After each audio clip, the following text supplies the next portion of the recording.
ಓಂ ಶಾಂತಿ. ಇಂದಿನ ಮುರಳಿಯ ದಿನಾಂಕ 15/1/2026. ರಾತ್ರಿ ಓಂ ಶಾಂತಿ. ಬಾಪ್ದಾದ ಮಧುಗುಣ. ಮಧುರ ಮಕ್ಕಳೇ, ನಿಮ್ಮ ಬಾಯಿಂದ ಎಂದು ಹೇ ಈಶ್ವರ, ಹೇ ಬಾಬಾ ಎಂಬ ಶಬ್ದವು ಬರಬಾರದು. ಇದು ಭಕ್ತಿ ಮಾರ್ಗದ ಅಭ್ಯಾಸವಾಗಿದೆ. ಪ್ರಶ್ನೆ: ನೀವು ಮಕ್ಕಳು ಶ್ವೇತ ವಸ್ತ್ರಗಳನ್ನು ಏಕೆ ಇಷ್ಟಪಡುತ್ತೀರಿ? ಇದು ಯಾವ ಮಾತಿನ ಪ್ರತೀಕವಾಗಿದೆ? ಉತ್ತರ: ನೀವೀಗ ಈ ಹಳೆಯ ಪ್ರಪಂಚದಿಂದ ಜೀವಿಸಿದಂತೆಯೇ ಸತ್ತಿದ್ದೀರಿ. ಆದ್ದರಿಂದ ನಿಮಗೆ ಶ್ವೇತ ವಸ್ತ್ರಗಳು ಇಷ್ಟವಾಗುತ್ತದೆ.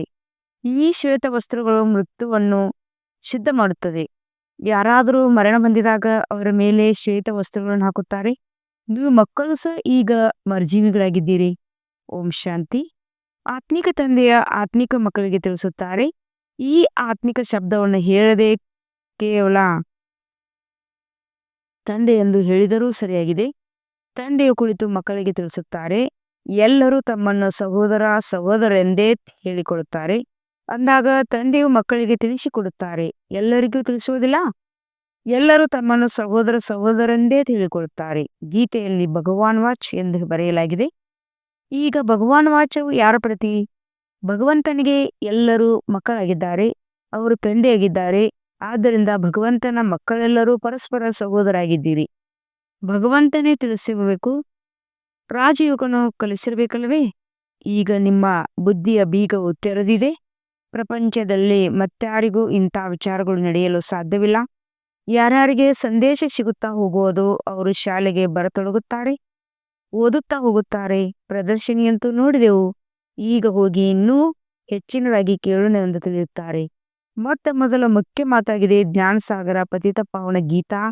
ಜ್ಞಾನದಾತ ಶಿವ ಭಗವಾನ್ ವಾಚ್. ಮೊಟ್ಟ ಮೊದಲವರಿಗೆ ಇದು ಅರ್ಥವಾಗಬೇಕು.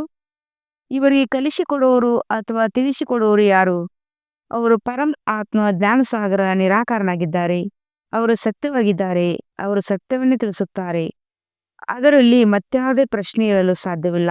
ಮೊಟ್ಟ ಮೊದಲು ಇದರ ಬಗ್ಗೆ ತಿಳಿಸಬೇಕಾಗಿದೆ. ನಮಗೆ ಪರಂಪಿತ ಪರಮಾತ್ಮನು ಬ್ರಹ್ಮಾರವರ ಮೂಲಕ ರಾಜಯೋಗವನ್ನು ಕಲಿಸುತ್ತಾರೆ. ಇದು ರಾಜ್ಯ ಪದವಿಯಾಗಿದೆ. ಯಾರು ಎಲ್ಲರ ತಂದೆಯಾಗಿದ್ದಾರೆಯೋ ಆ ಪಾರಲೌಕಿಕ ತಂದೆಯ ಕುರಿತು ತಿಳಿಸಿಕೊಡುತ್ತಾರೆ.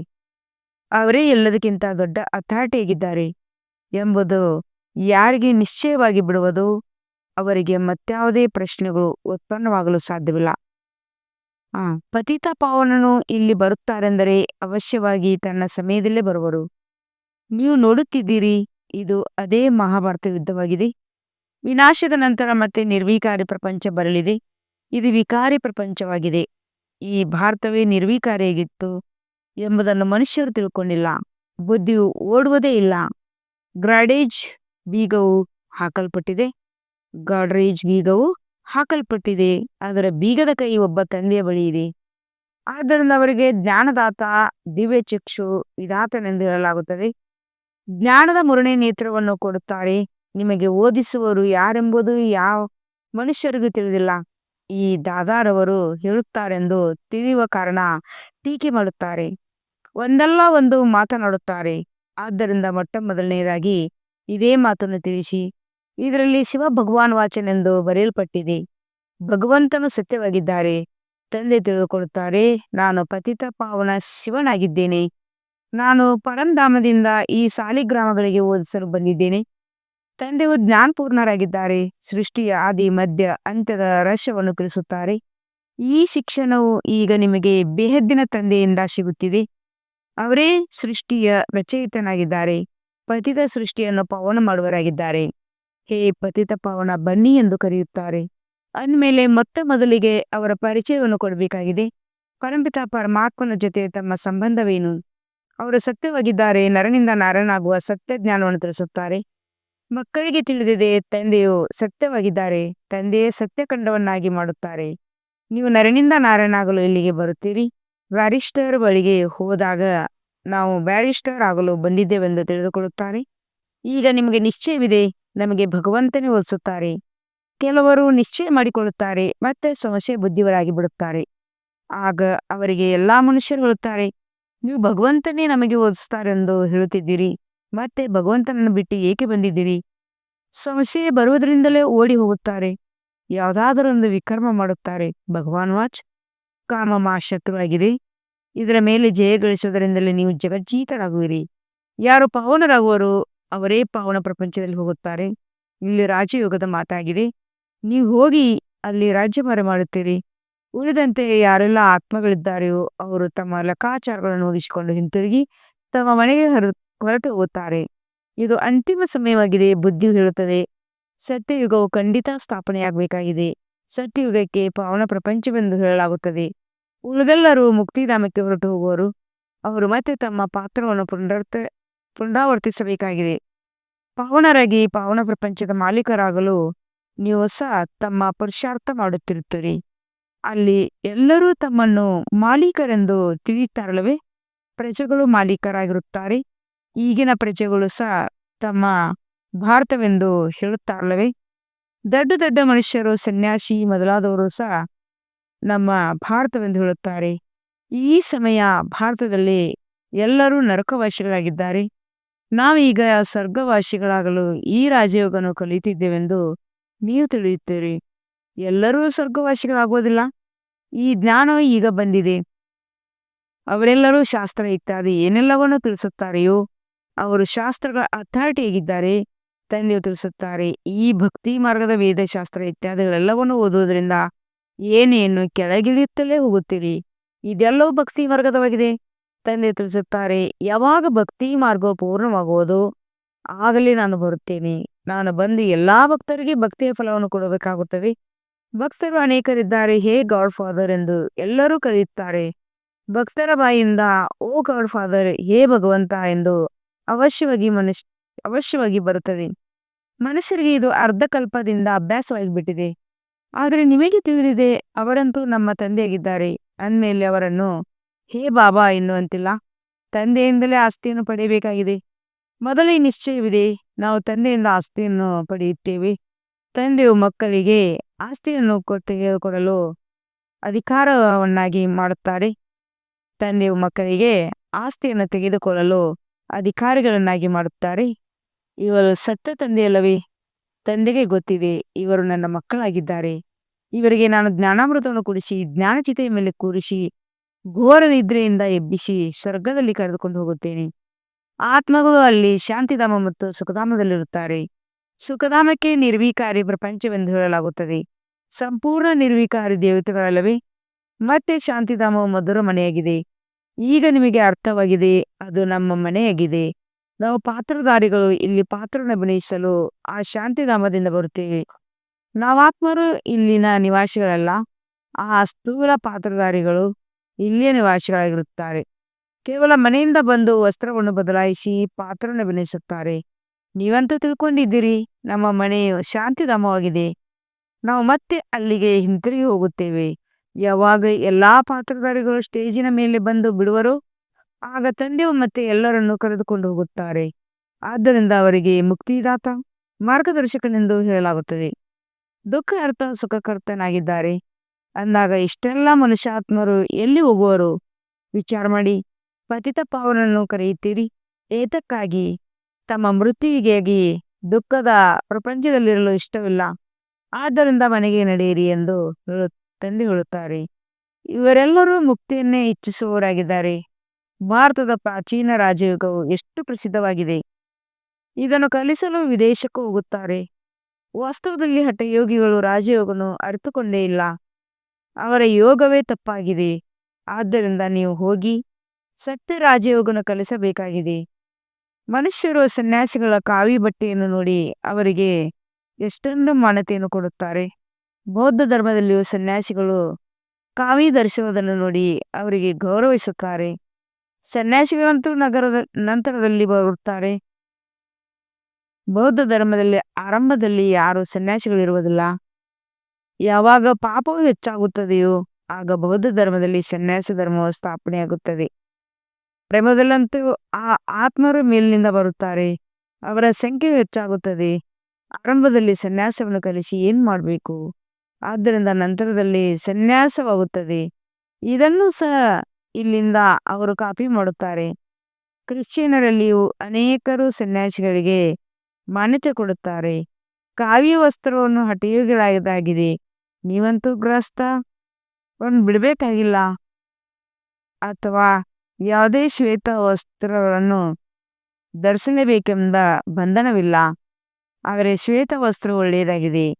ನೀವು ಬಟ್ಟೆಯಲ್ಲಿ ಇದ್ದೀರಿ, ಆದ್ದರಿಂದ ಈ ವಸ್ತ್ರವನ್ನು ಬದಲಾವಣೆ ಹೇಗಿದೆ. ಇತ್ತೀಚೆಗೆ ಶ್ವೇತ ವಸ್ತ್ರಗಳನ್ನು ಬಹಳ ಇಷ್ಟಪಡುತ್ತಾರೆ. ಮರಣ ಹೊಂದಿದಾಗಲೂ ಶ್ವೇತ ಹೊದಿಕೆಯನ್ನು ಹೊದಿಸುತ್ತಾರೆ.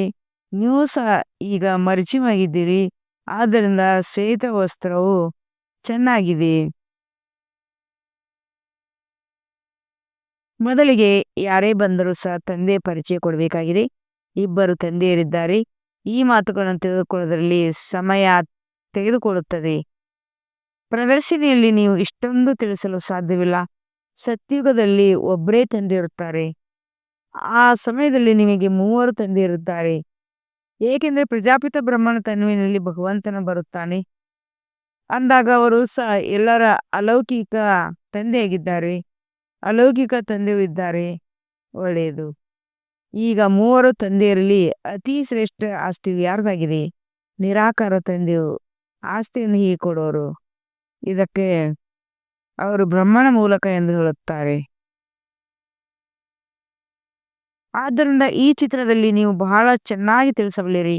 ಶಿವತಂದೆಯು ನಿರಾಕಾರನಾಗಿದ್ದಾರೆ ಮತ್ತು ಇವರು ಪ್ರಜಾಪಿತನಾಗಿದ್ದಾರೆ. ಬ್ರಹ್ಮನು Adideva, great great grand brother ಆಗಿದ್ದಾರೆ. ತಂದೆ ತಿಳಿಸುತ್ತಾರೆ, ನಾನು ಶಿವನಿಗೆ ನೀವು ಗ್ರೇಟ್ ಗ್ರೇಟ್ ಗ್ರ್ಯಾಂಡ್ ಫಾದರ್ ಎಂದು ಹೇಳುವುದಿಲ್ಲ. ನಾನು ಎಲ್ಲರ ತಂದೆಯಾಗಿದ್ದೇನೆ. ಇವರು ಪ್ರಜಾಪಿತ ಬ್ರಹ್ಮನಾಗಿದ್ದಾರೆ.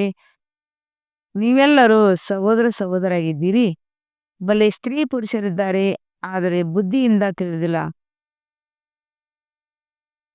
ನೀವು ಸ್ತ್ರೀ ಪುರುಷರಾಗಿದ್ದೀರಿ, ಆದರೆ ಬುದ್ಧಿಯಿಂದ ತಿಳಿದಿದೆ. ನಾವು ಸಹೋದರ ಸಹೋದರಿಯಾಗಿದ್ದೇವೆ. ತಂದೆಯಿಂದ ಆಸ್ತಿಯನ್ನು ಪಡೆಯುತ್ತೇವೆ. ಸಹೋದರ ಸಹೋದರಿಯರ ನಡುವೆ ವಿಕಾರ ದೃಷ್ಟಿ ಇರಲು ಸಾಧ್ಯವಿಲ್ಲ. ಒಂದು ವೇಳೆ ಇಬ್ಬರ ನಡುವೆ ವಿಕಾರ ದೃಷ್ಟಿಯು ಸಹಿತೆಂದರೆ ಅಂತವರು ಬಿದ್ದು ಹೋಗುತ್ತಾರೆ, ತಂದೆಯನ್ನು ಮರೆತು ಹೋಗುತ್ತಾರೆ. ತಂದೆ ತಿಳಿಸುತ್ತಾರೆ, ಏಕೆ ನೀವು ನನ್ನ ಮಕ್ಕಳಾಗಿಯೂ ಮತ್ತೆ ಮುಖ ಕಪ್ಪು ಮಾಡಿಕೊಳ್ತೀರಿ. ಬೇಹದ್ದ ತಂದೆಯು ಮಕ್ಕಳಿಗೆ ಕೊಡುತ್ತಾರೆ. ನಿಮಗೆ ಈ ವ್ಯವಹಾರದಲ್ಲಿ ಇರಬೇಕಾಗಿದೆ. ಲೌಕಿಕ ಸಂಬಂಧಿಗಳ ಕಡೆಯೂ ಗಮನ ಕೊಡಬೇಕು, ಜೊತೆ ನಿಭಾಯಿಸಬೇಕಾಗಿದೆ. ಲೌಕಿಕ ತಂದೆಯನ್ನಂತೂ ನೀವು ತಂದೆಯಂತೂ ಹೇಳುತ್ತಿಲ್ಲವೇ? ಅವರನ್ನು ನೀವು ಸಹೋದರನೆಂದು ಹೇಳುವಂತಿಲ್ಲ. ಸಾಮಾನ್ಯವಾಗಿ ತಂದೆಯನ್ನು ನೆನಪು ಮಾಡಬೇಕಾಗಿದೆ. ತಂದೆಯೆಂದೇ ಹೇಳುತ್ತಾರೆ. ಬುದ್ಧಿಯಲ್ಲಿದೆ, ಸೈನ್ಸ್ ಬುದ್ಧಿಯಲ್ಲಿದೆ. ಇವರು ನಮ್ಮ ಲೌಕಿಕ ತಂದೆಯಾಗಿದ್ದಾರೆ ಎಂದು ಜ್ಞಾನವಂತೂ ಇದೆಯಲ್ಲವಾ? ಈ ಜ್ಞಾನವು ಬಹಳ ವಿಚಿತ್ರವಾಗಿದೆ. ಇತ್ತೀಚೆಗೆ ಬಹಳ ಮಂದಿ ಹೆಸರನ್ನಿಟ್ಟು ಕರೆಯುತ್ತಾರೆ. ಅಂದಮೇಲೆ ಯಾರಾದರೂ ಹೊಸಬರು ಹೊರಗಿನ ವ್ಯಕ್ತಿಗಳ ಮುಂದೆ ನೀವು ಸಹೋದರನೆಂದು ಕರೆದಾಗ ಇವರ ತಲೆ ಕೆಟ್ಟಿದೆ ಎಂದು ಅವರು ತಿಳಿದುಕೊಳ್ಳುತ್ತಾರೆ. ಇದರಲ್ಲಿ ಬಹಳ ಯುಕ್ತಿ ಬೇಕು. ನಿಮ್ಮದು ಗುಪ್ತ ಜ್ಞಾನ, ಗುಪ್ತ ಸಂಬಂಧವಾಗಿದೆ. ಇದರಲ್ಲಿ ಬಹಳ ಯುಕ್ತಿಯಿಂದ ನಡೆದುಕೊಳ್ಳಬೇಕಾಗಿದೆ. ಆದರೆ ಒಬ್ಬರು ಇನ್ನೊಬ್ಬರಿಗೆ ಗೌರವ ಕೊಡುವುದು ಒಳ್ಳೆಯದು. ಲೌಕಿಕದೊಂದಿಗೆ ಸಂಬಂಧವನ್ನು ನಿಭಾಯಿಸಬೇಕಾಗಿದೆ. ಆದರೆ ಬುದ್ಧಿಯ ಮೇಲೆ ಹೋಗಬೇಕು. ನಾವು ತಂದೆಯಿಂದ ಆಸ್ತಿಯನ್ನು ತೆಗೆದುಕೊಳ್ಳುತ್ತಿದ್ದೇವೆ, ಇದು ಸ್ಮೃತಿ ಇರಲಿ. ಆದರೆ ಚಿಕ್ಕಪ್ಪನನ್ನು ಚಿಕ್ಕಪ್ಪ ತಂದೆಯನ್ನು ತಂದೆ ಎಂದು ಹೇಳಬೇಕಾಗುತ್ತದೆ. ಯಾರು ಬಿಕೆ ಆಗಿಲ್ಲವೋ ಅವರು ಸಹೋದರ ಎಂದು ತಿಳಿಯುವುದಿಲ್ಲ. ಯಾರು ಕುಮಾರಿಯರಾಗಿದ್ದಾರೆಯೋ ಅವರೇ ಈ ಮಾತುಗಳನ್ನು ತಿಳಿದುಕೊಳ್ಳುತ್ತಾರೆ. ಹೊರಗಿನವರು ಮೊದಲು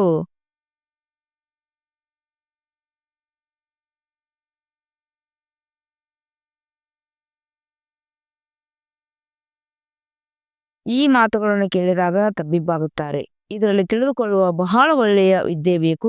ತಂದೆಯವರು ನೀವು ಮಕ್ಕಳಿಗೆ ವಿಶಾಲ ಬುದ್ಧಿಯನ್ನಾಗಿ ಮಾಡುತ್ತಾರೆ. ಮೊದಲು ನೀವು ಬೇಹದ್ದಿನ ಬುದ್ಧಿಯಲ್ಲಿದ್ದೀರಿ. ಈಗ ಬುದ್ಧಿಯು ಬೇಹದ್ದಿನ ಕಡೆಗೆ ಹೊರಟು ಹೋಗುತ್ತದೆ. ಅವರು ನಮ್ಮ ಬೇಹದ್ದಿನ ತಂದೆಯಾಗಿದ್ದಾರೆ. ಇವರೆಲ್ಲರೂ ನಮ್ಮ ಸಹೋದರ ಸಹೋದರಿಯರ ಬಾಕಿ ಸಂಬಂಧವಂತೂ ಸೊಸೆಯನ್ನು ಸೊಸೆ, ಅತ್ತೆಯನ್ನು ಅತ್ತೆ ಎಂದು ಹೇಳುತ್ತಾರೆ. ಸಹೋದರಿ ಎಂದು ಹೇಳುವುದಿಲ್ಲ. ಬರುವುದಂತೆ ಇಬ್ರು ಬರುತ್ತಾರೆ. ಆದರೆ ಮನೆಯಲ್ಲಿದ್ದರೂ ಸಹ ಬಹಳ ಯುಕ್ತಿಯಿಂದ ನಡೆದುಕೊಳ್ಳಬೇಕಾಗುವುದು. ಲೋಕ ಸಂಗ್ರಹವನ್ನು ನೋಡಬೇಕಾಗುತ್ತದೆ. ಇಲ್ಲವಾದರೆ ಇವರ ಪತಿಯನ್ನು ಸಹೋದರ, ಅತ್ತೆಯನ್ನು ಸಹೋದರಿ ಎಂದು ಹೇಳುತ್ತಾರೆ. ಇವರು ಏನನ್ನು ಕಲಿಯುತ್ತಾರೆಂದು ಅವರು ಕೇಳುತ್ತಾರೆ.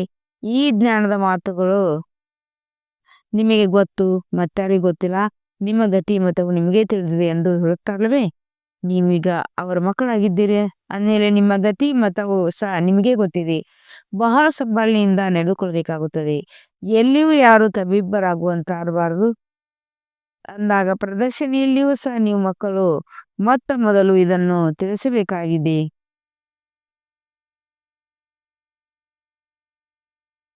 ನಮಗೆ ಓದಿಸುವವರು ಭಗವಂತನಾಗಿದ್ದಾರೆ. ಈಗ ಹೇಳಿ, ಅವರು ಯಾರು? ನಿರಾಕಾರ ಶಿವನೇ ಅಥವಾ ಕೃಷ್ಣನೇ? ಶಿವ ಜಯಂತಿಯ ನಂತರ ಕೃಷ್ಣ ಜಯಂತಿ ಬರುತ್ತದೆ. ಏಕೆಂದರೆ ತಂದೆಯು ರಾಜಯೋಗವನ್ನು ಕಲಿಸುತ್ತಾರೆ. ಮಕ್ಕಳ ಬುದ್ಧಿಯಲ್ಲಿ ಬಂದಿತಲ್ಲವೇ?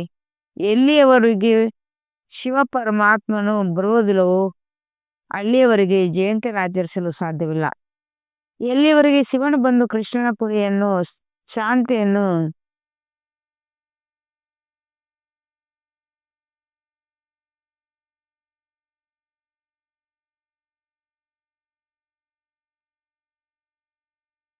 ಅಲ್ಲಿಯವರೆಗೆ ಕೃಷ್ಣ ಜಯಂತಿಯನ್ನು ಹೇಗೆ ಆಚರಿಸುವಿರಿ? ಕೃಷ್ಣನ ಜನ್ಮವಂತ ಆಚರಿಸುತ್ತಾರೆ. ಆದರೆ ತಿಳಿದುಕೊಂಡಿದ್ದೀರಾ? ಕೃಷ್ಣನು ರಾಜಕುಮಾರನಾಗಿದ್ದನು ಅಂದಮೇಲೆ ಅವಶ್ಯವಾಗಿ ಸತ್ಯುಗದಲ್ಲೇ ರಾಜಕುಮಾರನಿರುವರು. ದೇವಿ ದೇವತೆಗಳ ರಾಜ್ಯದಾನ ಇರುವುದು. ಕೇವಲ ಒಬ್ಬ ಕೃಷ್ಣನಿಗಂತೂ ರಾಜ್ಯವು ಸಿಕ್ಕಿರುವುದಿಲ್ಲ. ಅಥವಾ ಕೃಷ್ಣನಿಗೆ ಕೃಷ್ಣಪುರಿಯ ಇರಬೇಕೆಂದು ಕೃಷ್ಣಪುರಿ ಎಂದು ಹೇಳುತ್ತಾರೆ. ಮತ್ತೆ ಇದು ಕಂಸಪುರಿಯಾಗಿದೆ. ಕಂಸಪುರಿಯು ಸಮಾಪ್ತಿಯಾಗಿ ನಂತರ ಕೃಷ್ಣಪುರಿಯು ಸಮಾಪ್ತಿಯಾಗಿ ಕೃಷ್ಣಪುರಿಯು ಸ್ಥಾಪನೆಯಾಗುತ್ತದೆ. ಆಗುವುದು ಭಾರತದಲ್ಲಿ. ಹೊಸ ಪ್ರಪಂಚದಲ್ಲಿ ಈ ಕಂಸ ಮೊದಲಾದವರು ಇರಲು ಸಾಧ್ಯವಿಲ್ಲ. ಕಲಿಯುವಿಕೆ ಕಂಸಪುರಿ ಎಂದು ಹೇಳಲಾಗುತ್ತದೆ. ಇಲ್ಲಿ ನೋಡಿ ಎಷ್ಟೊಂದು ಮನುಷ್ಯರಿದ್ದಾರೆ. ಸತ್ಯಯುಗದಲ್ಲಿ ಕೆಲವರೇ ಇರುತ್ತಾರೆ. ದೇವತೆಗಳು ಯಾವುದೇ ಯುದ್ಧ ಮಾಡಲಿಲ್ಲ. ಕೃಷ್ಣಪುರಿ ಎಂದಾದರೂ ಹೇಳಿ ಅಥವಾ ವಿಷ್ಣುಪುರಿ ಎಂದಾದರೂ ಹೇಳಿ, ದೈವಿ ಸಂಪ್ರದಾಯವೆಂದಾದರೂ ಹೇಳಿ, ಎಲ್ಲವೂ ಒಂದೇ ಆಗಿದೆ. ಇಲ್ಲಿ ಅಸುರ ಸಂಪ್ರದಾಯವಿದೆ. ಬಾಕಿ ದೇವತೆಗಳು ಅಸುರರ ನಡುವೆ ಕೌರವರ ಪಾಂಡವರ ನಡುವೆ ಯಾವುದೇ ಯುದ್ಧವಾಗಲಿಲ್ಲ. ನೀವು ರಾವಣನ ಮೇಲೆ ಜಯ ಗಳಿಸುತ್ತೀರಿ. ತಂದೆ ತಿಳಿಸುತ್ತಾರೆ, ಈ ವಿಕಾರಗಳ ಮೇಲೆ ಜಯ ಗಳಿಸಿ ಹಾಗೂ ತಾವು ಜಗಜ್ಜೀತರಾಗಿ ಬಿಡುವಿರಿ. ಇದರಲ್ಲಿ ಯಾವುದೇ ಯುದ್ಧ ಮಾಡಬೇಕಾಗಿಲ್ಲ.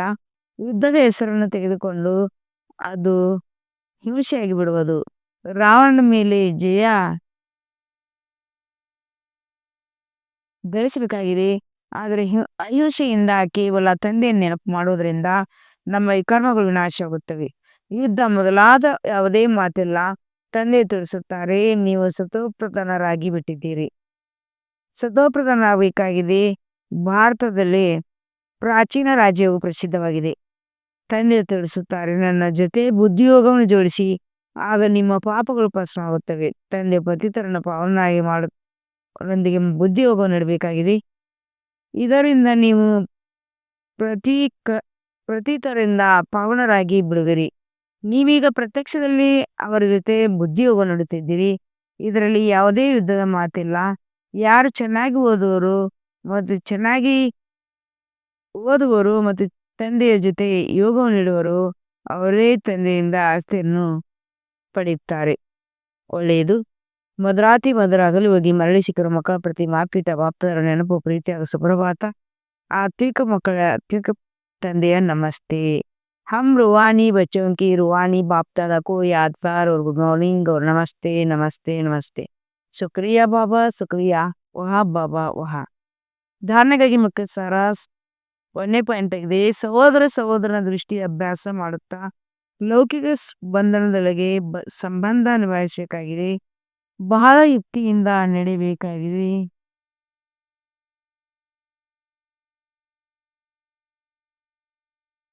ವಿಕಾರ ದೃಷ್ಟಿ ಇರಲೇಬಾರದು. ಅಂತಿಮ ಸಮಯದಲ್ಲಿ ಸಂಪೂರ್ಣ ಪಾವನರಾಗಬೇಕಾಗಿದೆ. 2 ತಂದೆಯಿಂದ ಪೂರ್ಣ ಆಸ್ತಿಯನ್ನು ಪಡೆದುಕೊಳ್ಳಲು ಚೆನ್ನಾಗಿ ಓದಬೇಕು ಮತ್ತು ಪತಿತ ಪಾವನ ತಂದೆಯೊಂದಿಗೆ ಯೋಗವನ್ನಿಟ್ಟು ಪಾವನರಾಗಬೇಕಾಗಿದೆ. ವರದಾನ: ತಮ್ಮ ಸಂಪೂರ್ಣತೆಯ ಆಧಾರದ ಮೇಲೆ ಸಮಯವನ್ನು ಸಮೀಪ ತರುವಂತ ಮಾಸ್ಟರ್ ರಚಯಿತ ಭವ. ಸಮಯವು ತಮ್ಮ ರಚನೆಯಾಗಿದೆ. ತಾವು ಮಾಸ್ಟರ್ ರಚಯಿತನಾಗಿದ್ದಾರೆ.